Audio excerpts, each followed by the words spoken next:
Hello বন্ধুরা, এই বছরে একটি ঐতিহাসিক ধূমকেতু যাকে বলা হচ্ছে গ্রেট কমেট অফ 2024 ধূমকেতু সি 2023 A3 সুচিনস অ্যান্ড অ্যাটলাস একটি অস্থায়ী ধূমকেতু দেখা যাবে। অর্থাৎ বড় গ্রহগুলোর টানে 2024 সালের সেপ্টেম্বরে প্রথম ও শেষবারের মতো অভ্যন্তরীণ সৌরজগতে আসছে।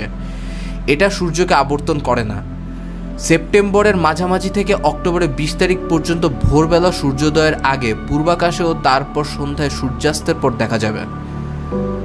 অক্টোবরের 2-3 তারিখ ভোরের আকাশে এর উজ্জ্বলতা 0.2 পর্যন্ত হবে, যা আজকের ডেভিলস কমেটের চেয়ে প্রায় 23 গুণ বেশি। এটা এই শতকের তৃতীয় সর্বোচ্চ উজ্জ্বল ধূমকেতু। 1986 সালের পর হ্যালির ধূমকেতু আবার 2061 সালে 28 জুলাই আসবে। তখন তার উজ্জ্বলতা হবে 0.3, যা এই ধূমকেতুর চেয়ে মাত্র 1.5 গুণ বেশি উজ্জ্বল।